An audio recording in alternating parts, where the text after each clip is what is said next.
Hey everybody, we are going to talk about the photo merge feature in this video, but if you already know about the photo merge feature, please watch this because it hasn't gotten a whole lot of play or press when it comes to the CS3 upgrade because it's not a new feature.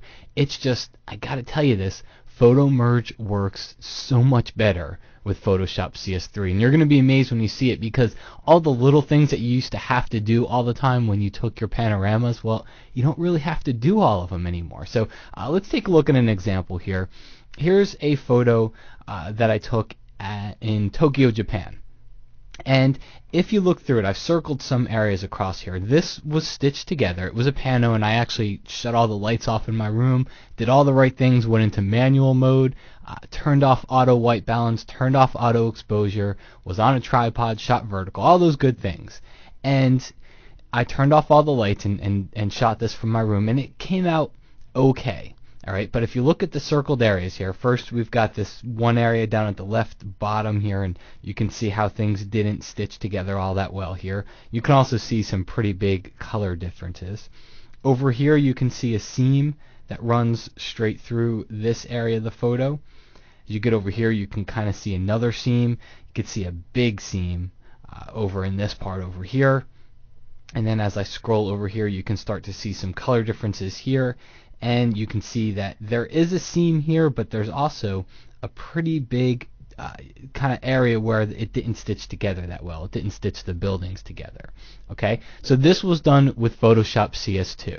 All right, so I created the pano and I saved it just so I could show you here.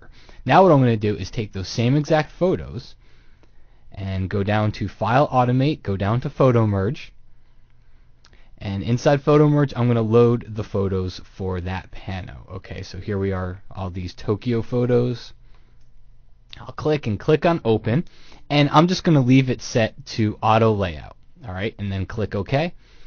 And you can see here it's going to start stitching together the photos, and it really just takes a couple of seconds here, and that depends on what you're stitching. So what I usually do when I'm at least experimenting with the pano, just to see how I like it, I'll save them all out as JPEGs, and then I'll stitch them together. Now you could very easily do this with raw files as well, but it just takes a lot longer.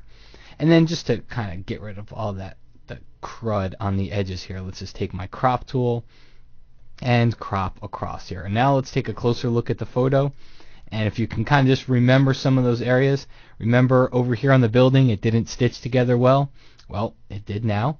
Remember those seams that we saw over here? I don't see them anymore. All right, they're gone. And you can't really see it. You can see a little bit of a color shift over here, but that's nothing compared to those seams that we had right in the middle of our photo here. And then as we get over here, now we still do have kind of a color shift between here and here. However, it stitched together a whole lot better. Okay, now we don't have that building that didn't stitch together well, so I could very easily come in here and maybe use, say even something as simple as the burn tool and just darken this area of the building up. Okay, and let me jump back over to that other image, and you can take one more look at it just to see. Look at all this. I don't even know what else to call it besides crud, but all these seams that you see throughout the pano. Okay, so that's doing things the right way. That's getting on the tripod, switching over into manual mode, turning off auto white balance, auto exposure, all those things. And this is basically the difference that I have between the two. Now, what I want to show you what's even better about the new photo merge is I'm going to go to File, Automate, Photo Merge. And I want to show you a photo that I did nothing with. A photo that I sat on the ground. I didn't switch to manual mode. I didn't go to turn off auto white balance. I didn't do any of that. I just sat on the ground. I was on aperture priority, and I just kind of panned across. All right, so here's the photos. And this was taken up in Banff National Park. And when I click OK, it's going to start to stitch together the photos here. But the whole purpose of this is to just show you that with the new photo merge, it's great if you do this the right way and switch to manual mode. Make sure you switch. You still want to try to hold your camera vertically. You want to shoot vertically, but if you don't always switch to manual mode, if you don't lock in that exposure the first time and use the same exposure across and all those other things that you're supposed to do, you could still get a pretty darn good pano. Alright, so it's blending the layers here. It's almost done. In fact, I'll see if I can just talk through it. There we go. And just to get rid of all that stuff on the side, let me go in here and crop it.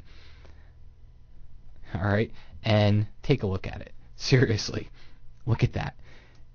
Nothing done to this. Alright, I was on aperture priority mode, auto white balance, as auto as you can get with your photos. That's what I was doing here. And I just sat down on the ground and I just panned across the photo, and this is what I got.